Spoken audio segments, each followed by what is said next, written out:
with Susan Nirode from the Mansfield Reformatory Preservation Society. Hi, Susan. How are you? I'm very well, thank you.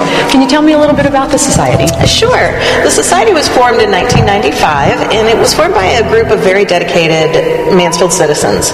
They did not want to see this building torn down. When Shawshank Redemption was filmed in 1993, the state told them, do whatever you want to the building because we're going to be tearing it down anyway. And as you probably saw when you came up, the outside wall and all of the outbuildings were torn down, and those were torn down in 1994. And that was done to make room for a new prison behind us.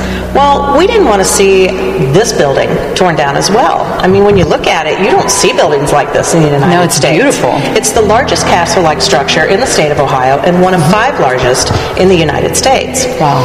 You know, it comprises about 250,000 square feet just in this building. So to tear this down would have been a travesty, really, for the city of Mansfield. You know, currently we bring in a lot of tourism, and as you had probably mentioned before, we do have at least 4 major motion pictures under our belt, you know, with Harry Moulter, Go to New York, Tango and Cash, Air Force One, and of course Shawshank Redemption. And the society, they were very, very dedicated to preserving this, and they did a wonderful job. They absolutely did a wonderful job preserving the building, and we were able to open it up for tours, and that started in 1995. Now, since then, a lot of strides have been made. We've done a lot of renovations. We've renovated our central guard room, and that was the visitation room for when inmates would have visitors come in. Yeah.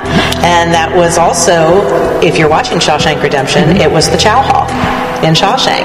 Oh. But we've renovated that. Now we host weddings. Really? Yeah. Marriage is an institution. Aren't you shackled to that old ball and chain for a life sentence? That's our catchphrase for weddings. Every year we have a Glamour and the Slammer bridal show. We have a murder mystery dinner theater, usually the last 2 weekends of February. And our tour season starts around May 1st. Now, come Halloween time, if you really want to get scared, you can come out for our haunted prison experience, which is like a haunted house type setup. There are actors and props and animatronics that will scare the bejeebers out of you as you walk through here. Now, for those diehards, we also offer ghost hunts.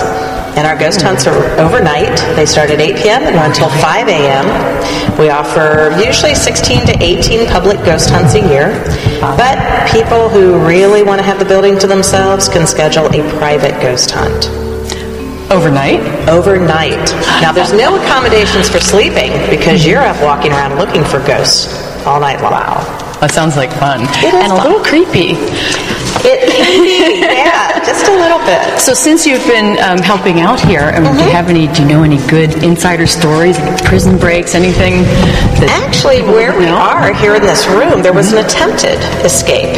On the wall behind us, there is a hole in the brick. Now, there were inmates who were assigned to the priest, here, and every day they would sweep and mop the floor of the chapel. Well, one day, underneath a cabinet, the priest noticed some dust and some dirt underneath it. Well, that couldn't be because it was swept and mopped daily. They pulled the cabinet away, and there was this hole about this deep into the wall. Now, they had only gotten through about a layer and a half of brick, but after that, those inmates weren't allowed back into the chapel to help out. I bet not. Now, I hear there's a great story about something with shoes. Yeah, there was one inmate who worked in the shoe factory. He decided that he had come up with the perfect plan of escape. So as he was in the shoe factory, they were filling a crate of shoes to be shipped out. He buried himself under the shoes, had a buddy nail the lid of the crate on top of it. He felt himself getting loaded up into a truck, felt himself moving down the road, and unloaded. After it got quiet, he thought, now is my time. I'm free. He kicked off the top of the crate, popped out, only to be in the middle of the Ohio State Penitentiary in Columbus, where that particular crate of shoes was being shipped.